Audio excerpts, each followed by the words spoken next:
recently fresh off the Royal Challengers Bengaluru team, and the only sort of slam poetry I do is myself, Mr. Nags. I have a lot of duddu, RCB hired me, and that is very good do. That's the kind of poetry I write, right? Horrible. And then I get Nikhil Channappa to make music for it and obviously feature the other cricketers from the team in the video. I've been doing voices all my life, guys. This is the only thing I know how to do, right? Hello, my name is Mr. Chaco. You guys have heard the prank calls, right? If you've heard the prank calls, what else do I do? Hello, assalamualaikum, my Asghar Polko. That's all I do. That's all I know how to do. I don't know how to do anything else. I'm just going to be taking you back in time, with this story I'm going to be telling you right now. I went to a boarding school. Anybody went to a boarding school here? Very good. So our parents didn't like us. Okay. No, but why I went to a boarding school, I'm just going to give you a little bit of a backstory. So I don't come from one of those homes where, father was driving the car, mother was sitting beside him, sister and me sitting at the back with a golden retriever with its head outside, wind blowing and the dog's ears are going, We grew up in an environment where there were problems. Shitloads of problems, right? So to kind of shield me away from whatever was happening at home, because my mum and dad, guys, have you seen Vince McMahon fight against Stone Cold Steve Austin? Have you guys seen WWE? Double the drama at home. So my mum had to shield me and she sent me away to a boarding school. And in boarding schools, guys, they hit you really hard. Huh? They hit you really hard. So the guy you're seeing right now, back in the day, yeah, as whatever, naughty as, or, as crazy as I am today, I was just the same thing back then as well. The only thing that we had in our boarding school was classes in the morning. There was one games period for like an hour. And then after that, all of us did yoga, wearing a white kurta and a white pajama. There was nothing else to do. We got to watch TV every day for half an hour. And what did we get to watch on TV? Any guesses? No, I'm slightly more ahead than that. Knew you buggers would say Doordarshan. No, I'm only 28. So Shaktiman was way before that. Yeah. So we got to watch NDTV, right? So we used to watch news because information is important. How many of you all read newspapers? Very good, important. You don't read newspapers? Why?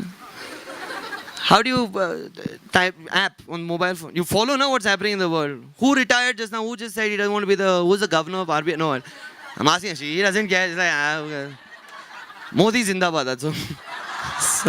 Okay, so listen, anyways. So the only thing we got to do was that. So I had a lot of funny teachers, right? And they were from all parts of Karnataka. In fact, I met my chemistry teacher recently and he said, thank God, Pa, you picked my English and not the chemistry. We used to have like half an hour, 45-minute long classes in that sort of English, Very weird people. One of them, for example, was this karate guy. And all he did all the time was just he'd come in front of you and do this. That's all he'd do. And he'd start breathing and he was very good at this whole kung fu thing, okay? Kung fu, karate, whatever the hell that is. So once we were sitting together in a room, just a back story about this dude. We were sitting together in a room and one of my classmates was talking about another guy who was nicknamed Banda. We just call him Banda. So we were talking about him and this guy said, hey, aun boli maga Banda, he said. In Kannada, the literal translation is the Boli Maga has come. Enter Kung Fu Man. And he mistook that Boli Maga to be himself. And all of us were on the floor after that with some serious Kung Fu kicks, okay? So I had very weird teachers. Now my classmates, wonderful set of people. The boys' hostel is always a fun place to be at. There's a lot of action there. In the sense, not that action, but there's just a lot of things happening there, right? It's the boys' hostel. People are doing things they shouldn't be doing. A lot of things.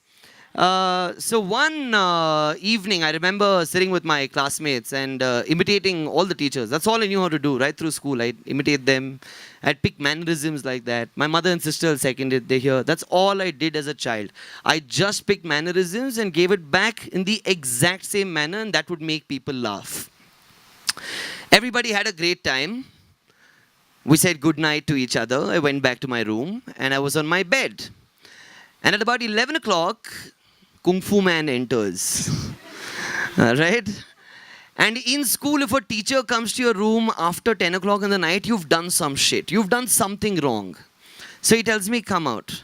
So I said, sir, what did I do? And my heart's beating really fast. So I'm like, I don't know what I did, sir. He's like, just come out with me. Takes me into the corridor. There's a window at the back. Very, the corridor was this, it was almost like this narrow and this long, right? So I go there and it's just me and him. And then two other teachers enter from behind. And they ask me, what did you do? And I'm like, I don't know what I did. I get one slap. Very hard. And immediately I had tears in my eyes. Like immediately. And to think of it, I was the same guy who was making people laugh about 5 hours before that.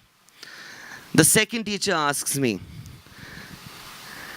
Games time alli neen yen marta idde? I said, sir, I don't know what I did. A kick. And I'm down on the floor now.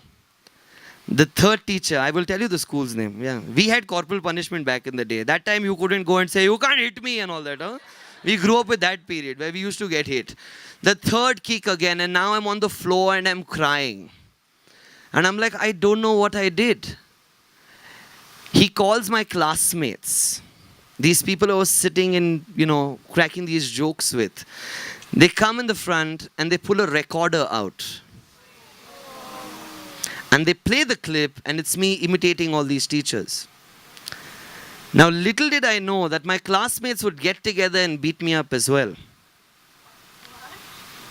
I was getting beaten up on the floor there with people telling me, all you will ever do is bloody imitate people.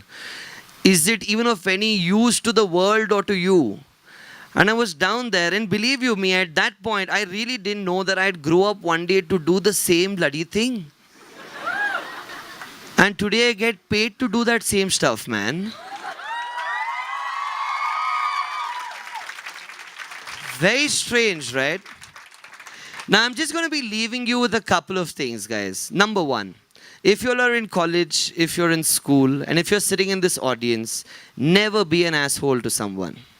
Never. Because you never know that same child who's with you and that same child that you bully might just end up, becoming the next Steve Jobs. And at that point, you won't get any free Apple iPhones or one of those things, right? So just be nice to people, number one. Number two, guys. At that point when I was getting kicked, I really didn't know that it would shape me and my future or my career or the person that I am. Because at that point, the only thing that I said to myself when I went back missing my mother, I grew up just with her and she's everything. I still remember my first ever parent-teacher visit at boarding school. My mother brought 2 bags. Guess what the bags had? Chocolates, that's it. Just I was a very fat child. She just brought chocolates and said, Beta, eat to your heart's content. And that night, I could not stop thinking of my mother and I cried. I literally cried. I had the pillow like in my mouth because I didn't want to, disturb the others around me. I cried a lot.